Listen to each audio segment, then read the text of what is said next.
Olá, meus nobres amigos inscritos e membros do canal Spook Houses Casas Assombradas, tio Spook novamente, desta vez para falar sobre um caso bem complicado. É bem complicada essa história, mas é muito legal para a gente poder entender, tá? Não é uma cópia do filme Um Morto Muito Louco, mas aconteceu no Rio de Janeiro um caso bem complicado, onde uma moça chamada Érica, tá? Vamos pegar os dados direitinho. Érica de Souza, ela foi detida nesta terça-feira, dia 16, pela Polícia Civil do Rio de Janeiro, pois, de acordo com a acusação, tá? Não sou eu que estou falando, foi levar um parente que estava morto para fazer um saque de 17 mil reais relacionado ao empréstimo bancário.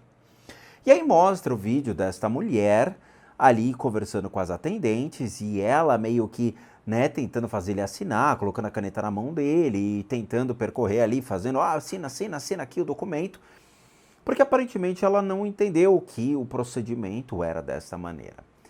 Mas é uma situação muito complicada, por quê? Eu escutei hoje a advogada, se eu não me engano é a doutora Carla, falando a respeito disso, a advogada de defesa, né? Então é ela que está ali ajudando a Érica, a qual foi detida e vai passar por audiência de custódia a respeito desse caso. De acordo com a advogada, existem testemunhas, bem como o motorista do Uber, que até agora ninguém encontrou, ele não apresentou-se, ele não veio a público, não gravou vídeo, não fez nada. Veja, se é uma pessoa da mídia, né, uma pessoa que quer, né, vamos dizer assim, ajudar a mídia, ele pega o telefone e vai lá no Instagram dele e fala: oi galera, sou eu sou o rapaz do Uber, realmente eu ajudei o senhor tal, a entrar na cadeira de rodas, a ser conduzido até... Não, mas ele não apareceu. E isso é uma incógnita, porque muitos jornalistas estão ficando incomodados dizendo, pô, mas ele estava morto ou não estava? De acordo com essa advogada de defesa, ele morreu no banco. No banco. Porque ele entrou, foi colocado numa cadeira de rodas, ele estava vivo. E da porta de entrada para o banco, ele morreu. É uma manobra jurídica interessante, uma vez que, de acordo com a perícia que então examinou ali no local o corpo, né, uma perícia entre aspas, os agentes que socorreram e conduziram o corpo ao IML, constataram que existia ali uma não coagulação mais do sangue, o que demonstrava então que ele estava morto pelo menos há 2 horas. Outro ponto que a doutora Carla, advogada de defesa então da Érica, ela salienta é que a Érica tem seus transtornos, ela tem ali muitos problemas psicológicos, tem tomado remédios controlados, aparentemente o remédio, sei lá, doses elevadas, entrou em descompasso e tudo mais, e ela tomou essa atitude, então, meio que impulsiva, meio que levada a, né, para poder então conduzir o seu tio, de acordo com a notícia, porque dizem que ela era sobrinha dele e não cuidadora, mas ela era sobrinha, a então fazer um saque de 17 mil reais numa cadeira de roda já morto. Existem situações que são bem complicadas e claramente quando cai no ouvido de um agente da lei, um delegado, um perito ou qualquer outro agente legal que possa fazer então um laudo, eles vão falar que realmente os indícios indicam que ele já estava morto. Porém, existem provas que ainda não foram apresentadas de que ele entrou numa cadeira de roda já vivo, ainda vivo, dentro do banco. Então, estamos no aguardo, tanto eu quanto a sociedade, né, dentro de um apelo moral, aguardando então a postura da advogada, bem como o motorista do Uber se pronunciar a respeito de provas. Se o motorista do Uber ele vai aparecer dizendo, ô galera, não, ele estava vivo sim, eu sou prova, sou testemunha, as câmeras do banco mostrando que ele entrou com vida e outros aspectos como provas testemuniais que eles vão colocar nesse processo para tentar tirar a Érica dentro da cadeia, né, que ela vai estar, provavelmente vai responder ali o inquérito presa, não sei se vão conseguir tirá-la dentro desse meio tempo por um habeas corpus, aí é uma dedução minha, e claramente vai ficar sobre auspícios médicos, que é o que a advogada provavelmente vai tentar. Lembrando que a advogada foi constituída na hora, né, exatamente em cima da hora que a Érica estava na delegacia pela própria família, sendo a Érica protestante, frequentadora de uma religião protestante, e a própria advogada frequenta a mesma igreja que a família da Érica, tá? Então, pode ser uma relação pro bono, dela poder estar ajudando de acordo com a fé, princípios relacionados à fé, ou mesmo a família estaria então arcando com esse procedimento. Mas isso já não vem ao caso. Mas, veja, temos elementos que dizem que realmente ele estava morto. Elementos físicos, a não coagulação do sangue, as manchas, né, no corpo já se apresentando muito claras, que é a não coagulação do sangue. As próprias atendentes ficaram bem incomodadas com essas manchas e com a postura dele, que já demonstrava estar morto há um tempo. Mas, de novo, eu espero que realmente essa situação seja resolvida e que a advogada consiga provar, seja pelo Uber, pelas câmeras, e, poxa, por que não, né? Dar uma reviravolta nisso, até que seria muito legal, né? Chegar e falar, não, ele morreu no banco. Imagina que curioso seria, o cara morreu ao sacar 17 mil reais. Porra, ia ser poético para a própria instituição ali, né?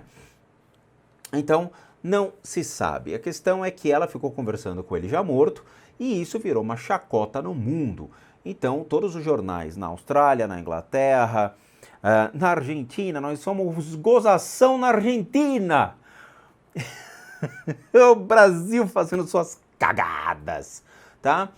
E assim, eu gostaria, honestamente, eu gostaria muito, muito, muito que fosse revertida essa situação, né? Dizendo que ele morreu no banco. Ia ser até poético para esse tipo de coisa, né?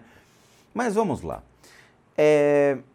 Eu sinto pela situação dele, e eu sinto por esse tipo de coisa, eu espero que realmente isso se resolva. Não quero colocar a Érica como uma pessoa de mau caráter, má índole, entre aspas, ok? Estou aqui me referindo às posturas dela como um ser humano, ao tentar então se perfazer da morte antecipada do seu tio, já que ela se diz sobrinha, não é mesmo? É uma coisa assim, uma relação de parentesco que ela tem com esse senhor, e que então ela estaria então utilizando-se ali de certos princípios escusos para poder, né, sacar 17 mil reais por meio de empréstimos para se perfazer então de um morto. Isso se torna uma coisa muito ruim.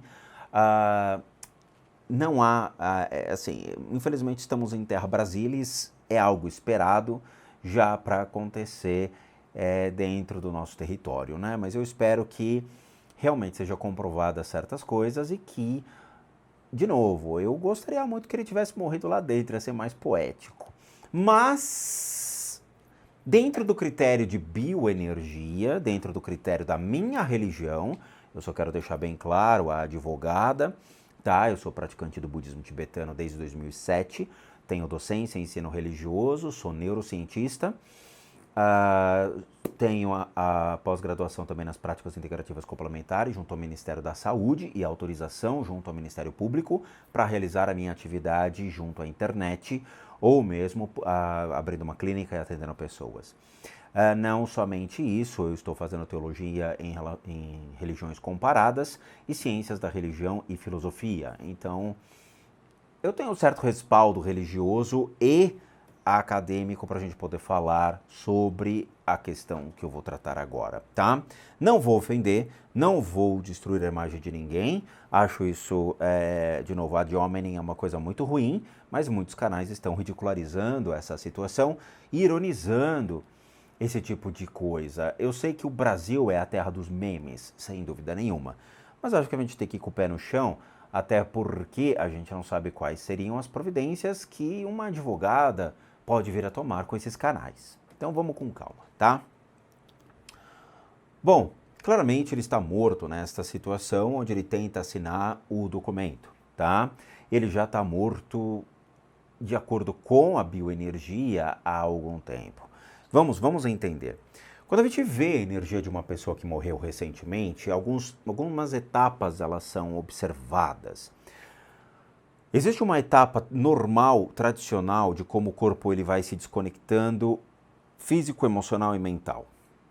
Nas obras budistas, quando a gente fala sobre o livro tibetano dos mortos, ou mesmo os relatos e os documentos dos procedimentos de como tudo é observado, porque eles observam a natureza do corpo para entender como ocorre até mesmo os reflexos na mente, o corpo ele vai enrijecendo. Então a nossa matéria, né, o elemento terra, ele começa a enrijecer, ele começa a perder a lubrificação, ele começa a travar. O elemento água, que seriam então o nosso sangue, os nossos fluidos, eles começam a parar, pois eles deixam de ter o elemento que é o coração para bombear todo o sangue, então ele começa a travar, então ele começa a buscar lugares para poder sair, sejam os orifícios ou mesmo abrindo buracos na pele. Então começa a sair, o corpo começa a se liquefazer. Nós temos o ar, o nosso pulmão, então o elemento ar ele também começa a ser comprometido porque não respiramos mais. O nosso pulmão ele para e nós não temos acesso mais à respiração. E aí começa então o processo de desligamento, o corpo físico, as emoções e a nossa mente. Tá? É nessa escalinha que vai acontecendo. A nossa mente vai entrar num looping doentio e nós vamos começar a não acreditar na morte, não aceitar a morte, tentar gritar por auxílio e não consegue. A gente vai ter poucos segundos ali para poder então entender que estamos morrendo. E a desconexão do corpo físico, emocional e mental se dá por meio de algumas energias que passam então a ser recolhidas. Nós temos 8 consciências no corpo, sendo elas 5 principais, que é o tato, olfato, paladar, tá? E nós temos uma consciência que seria então uma interpretativa, que você então utiliza para pegar, para ver, para sentir. E uma que então que passa a analisar isso dizendo, estou com sede, vou pegar um copo de água, e começa o processo então das percepções. A última consciência é a consciência que nos interessa, que realmente ali é o chamado karma, onde todas as experiências da nossa vida vão ser armazenadas ali no nosso karma e vão ser levadas por meio dessa consciência até um novo corpo. Não interessa se você vai ser homem, se você vai ser mulher, qual é a sua orientação sexual, qual é a sua cor da pele, não interessa absolutamente nada para o budismo. Nada. Porque é uma carcaça, é um invólucro. O que está por dentro, que é a consciência, que é o mais-valia, que é o que importa. A essência do indivíduo está dentro dele. É por isso que o budismo é uma religião que não vai fazer diferença nenhuma se você é homem, é mulher, é trans, é crossdressing, tem orientação sexual, sei lá, binária, não binária, todo esse emaranhado que foi surgindo e que eu desconheço por completo, mas vocês devem ter mais conhecimento que eu dentro disso. Então, se você é gay, não é gay, se você é binário, não binário, sei lá, se você é Zé Concré, para o budismo isso não faz diferença nenhuma. Ela não tem preconceito sobre o que você faz com o seu corpo, mas ela vai buscar realmente a sua essência. O Islã, infelizmente, apedreja os homossexuais, o cristianismo mata homossexuais, o judaísmo eu não sei como é que ele lida com os homossexuais ou pessoas diferentes, mas, de novo, né, o judaísmo é uma religião extremamente fechada. Então é judeu para judeu. Então a gente não sabe o que acontece lá dentro, uma vez que é judeu para judeu, é uma tradição. Então eles não vão adicionar outras pessoas que não fazem parte de uma tradição familiar, tá? Como diria a Cabala, é tradição. Então, outras religiões no mundo, então, como eu falei, provavelmente a religião africana também não vai fazer diferença.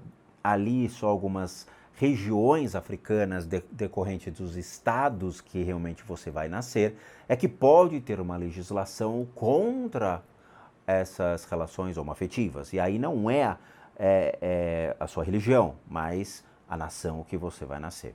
Tá? O budismo é a única que não se importa com isso, por isso que o budismo tem crescido muito. E o satanismo também não faz diferença se você tem uma orientação ou não, né? Tem os caras aí que são pansexual, que transa com pan, né? É legal isso. O cara transa com Pan, deve transar com Hecate, deve transar, sei lá, com Peter Pan, Capitão Gancho, Jacaré, sei lá. Os caras inventam umas coisas ali dentro simplesmente para chamar a atenção, tá? Satanismo e luciferianismo é complicated. Mas vamos lá. O que acontece dentro desse aspecto, então, com relação a esse senhor? O corpo de energia, né, ele deixa de existir, porque claramente o corpo de energia, ele é uma união da sua consciência, que gera, então, junto à sua alma, o espírito. Então, o espírito seria a alma encarnada, de acordo com o espiritismo, tá? De acordo com o espiritismo. Espiritismo, tá? Tem que deixar bem claro. Então, o corpo de energia seria uma energia vibracional em decorrência, então, a consciência que estaria lá dentro. Ou, no espiritismo, né, o seu espírito, que é a sua alma encarnada. Tudo bem? Estou fazendo uma religião comparada para que as pessoas entendam. Quando eu falo de Deus para as pessoas, eu estou falando para cristão entender o cristianismo. Quando eu falo sobre o budismo, eu faço adendos dizendo no budismo. Tem gente que faz salada e não entende o que eu falo. Então o corpo de energia deixa de existir. E o que vai existir? É um invólucro, é somente a carcaça. Só que essa carcaça apresenta sérios buracos. Então um dos buracos que apresenta-se aqui claramente, nitidamente, é no coração. Então você vai ver aqui uma mancha preta sobre o coração e o pulmão da pessoa, o que pode ser um sinal de uma parada cardiorrespiratória, por exemplo. Na hora que o coração ele trava, claramente o músculo travando, o corpo de energia ele vai diminuir, pois a energia que estaria então relacionada ao seu coração, ela vai diminuir, já que existe uma fragilidade. Idem as costas, quando acontece, por exemplo, de uma parada cardiorrespiratória também, o pulmão é comprometido, então a região das costas também tem essa mesma mancha preta. Então, nota-se essa mancha preta aqui, tá? Então, uma das causas da morte pode ser uma questão da parada cardiorrespiratória. Mas veja, pneumonia também é uma das causas que afetam, por exemplo, senhores de idade. A maioria das pessoas de idade, elas têm mais crises respiratórias do que parada cardíaca. A minha avó, eu lembro que ela teve uma parada cardio na época, o coração, o músculo, numa certa idade, ele não consegue ter tanta força para parar o coração. Então, por mais que você tenha em uma dos lados do coração um movimento tentando contrair o coração, gerando então essa parada cardiorrespiratória, né, que pega o coração, ele não tem tanta força. A minha avó foi caminhando para o hospital dizendo que ela estava tendo uma parada cardíaca, né? Caminhando entre aspas, meu pai levou ela de carro, tá? Mas chegou lá andando, falando, ó, eu tive uma parada cardiorrespiratória. Então o coração, ele não tem essa força para travar. Então, um senhor de idade morrer por uma parada cardiorrespiratória, é mais fácil ele morrer de pneumonia ou por outras enfermidades, insuficiência renal, insuficiência de órgãos, tá? Falência de órgãos, né? Insuficiência renal e falência de órgãos, o que é mais factível, tá? Ou ter um derrame, um AVC, e aí obviamente tem um comprometimento sendo entubado e tudo mais. Mas no caso desse senhor, que acredita-se, de acordo com as matérias, ainda não comprovado pela advogada que nós estamos aqui aguardando, a internet toda está ali aguardando esse tipo de informação, mas de acordo com as informações que nós temos hoje, ele entrou morto. Ele entrou morto. Aparentemente, pelo pessoal que fez o resgate, pelo pessoal ali que caminhou para o IML, notava-se que ele estava morto há 2 horas. Essa é a única informação técnica que nós temos. Ok? O que ela fez? Ela matou o cara? Não sabemos. Ela envenenou o cara? Não sabemos. Estamos aguardando o laudo do IML e a advogada também está aguardando o laudo do IML para tomar a sua estratégia ali para tentar tirar a Érica da cadeia e comprovar uma possível, suposta inocência da mesma, tá? Acreditando que ela então teria transtornos emocionais, mentais e fez isso de uma maneira leiga, ou fez isso de acordo, tomando remédio, sei lá, teve uma atitude, né, com devaneios ali pela sua enfermidade. Ok, mas nós temos isso. Agora, curiosamente, nós temos algo estranho. E aí eu, como clarividente, licenciado internacionalmente, não posso deixar de comentar um caso que está acontecendo junto a essa imagem. Nós temos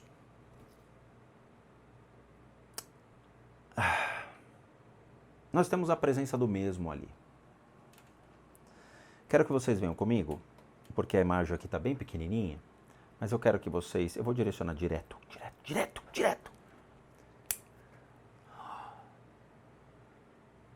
Nós temos aqui, ó, do lado desse menino, que está rindo, está brincando, não sei, acho que ele está ironizando a situação, uma presença.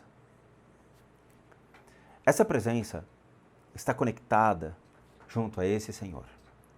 Só que essa corda não é essa conexão, né, que se faz como uma espécie de uma corda, não dá indícios ser um obsessor, não dá indícios ser um ser que estaria, então, junto a esse senhor de idade, mas sim ele mesmo. Como eu falei para vocês, o processo de desconexão, para alguns lamas que são preparados para a morte, é uma questão de 2, 3 dias, ele encontra um novo corpo e reencarnou tranquilamente. Para algumas pessoas, esse processo leva um tempo, não é tão simples assim. Até a gente tem essa prática, né, de dar o kick, dar o chute, dar o empurrão, para que a pessoa, né, que nem quando a gente está no toboágua, você está travado, não sabe o que você faz, sempre vem um mané e te empurra, né? Então, a gente dá esse empurrãozinho por meio das técnicas budistas, que trabalham, então, com encaminhamento de consciências, tá? Então, ele está conectado junto a esse Senhor. O que me dá a entender que é ele que está observando o próprio corpo. Se realmente, ele morreu há 2 horas, ele não teve o tempo hábil para se desconectar naturalmente. Por quê? Porque ele foi movimentado, ele foi mexido, ele foi direcionado, ele foi conduzido. Tanto no Oriente, quanto nos livros budistas, quando uma pessoa morre, a primeira coisa que a gente tem que ficar é quieto. Silêncio absoluto, total. Porque quando fazemos barulho, nós distraímos a mente. Nós distraímos a nossa mente, distraímos o nosso vizinho, nós distraímos as pessoas que estão ao nosso redor. É a mesma coisa estando na rua e grita, né? O dileira. O dileira é hábil em distrair as pessoas, né? O Zé Buzininha. Então o dileira está dirigindo, ele não precisa de buzina, ele já manda a corneta ali na janela e mata um velho do coração, né? O dileira já abre a janela e dá um grito. Morre o cara. Então você não pode fazer barulhos, você tem que realmente permitir com que a consciência se encaminhe sozinha. O dia que o dileira morrer, né, a gente vai ter que gravar um vídeo sobre isso, porque eu quero saber como é que vai ser a consciência de um cara que tem Tourette e que morre. Vai ser muito louco isso daí, né? Porque a mente do cara é... né? Não estou querendo que o dileira morra, mas que vai ser um estudo de caso muito bom, vai. Coitado do dileira, né? Não conheço o dileira, eu conheço o psil. Então esse ser que está aqui atrás demonstra ser ele mesmo observando o seu próprio corpo. Veja, se realmente ele entrou no banco e morreu, fica complicado, né? Então eu passo a acreditar que dentro desses aspectos ele possa ter realmente morrido antes. Mas estamos aguardando o cara do Uber se manifestar, o qual eu espero que vá dizer realmente toda a verdade para a mídia. Ele não apareceu, ainda não foi da delegacia para dar o seu depoimento, mas eu também quero ver as câmeras, né? Eu e a mídia, digo, no geral, as câmeras do banco demonstrando ele entrando com o olho aberto, né, ciente, e morreu de repente ali. Caso ele já tenha entrado morto, complica um pouco a história. Mas outro ponto que eu quero deixar bem claro para vocês, ele tem essa belo buraco no peito aqui, tá? É o seguinte, existe uma situação que vai acontecer a partir disso. E eu quero que vocês prestem bem atenção, porque agora começa uma história complicada. Deu 25 minutos. Essa história complicada eu vou deixar para amanhã. É o máximo da atenção de vocês.